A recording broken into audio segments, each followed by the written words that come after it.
Hey Griffins, after last week's video that talked about how our discourse online can sometimes be a little bit meaner than it is offline, it shouldn't come as much of a surprise to you when we see articles like this one. Why we're losing the internet to the culture of hate.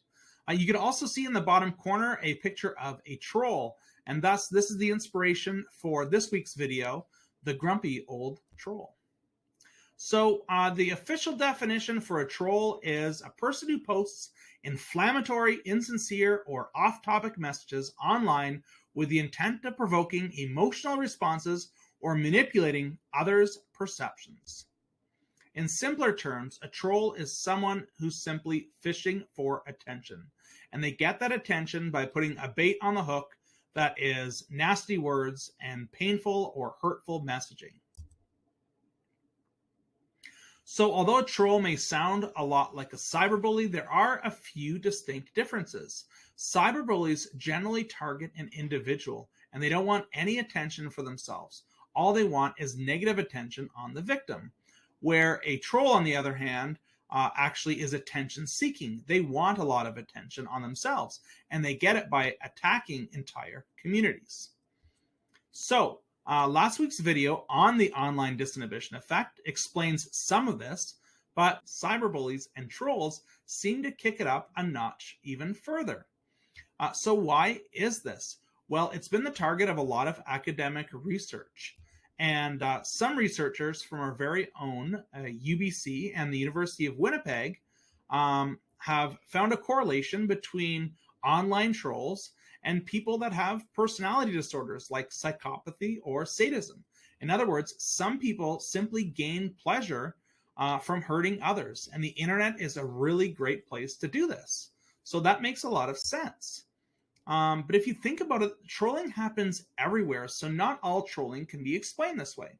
So another study out of Harvard studied how adverse environmental conditions played a role in this. And as it turns out, people that are just really stressed out or really angry have a much higher tendency to troll themselves. So we can't just say that all trolls are bad people. Rather, it's people behaving very badly.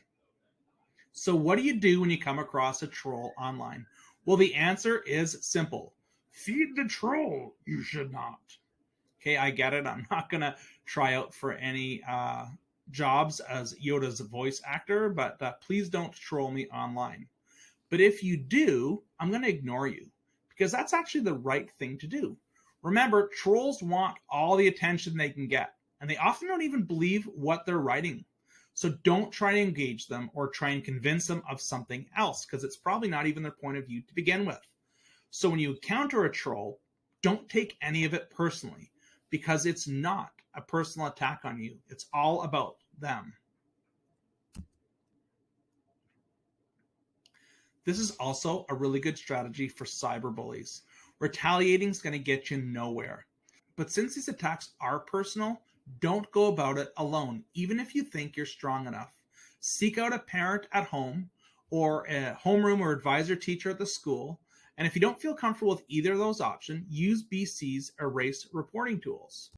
It's also never a really bad idea to grab a screenshot to have as evidence. And another thing you can do is to use Snapchat, YouTube, or whatever other platform you're on, use their reporting tool. Because if you report these users, they'll be silenced. And without their voice on these platforms, they will become powerless. So once again, the ball's in your court. I guarantee you're going to encounter online trolls if you haven't already. And cyberbullying is a common problem among teens. My challenge to you is to not take the bait. Instead, spread kindness and optimism in your online life. Losing the internet to a culture of hate does not have to be our only option. Until next time, be well.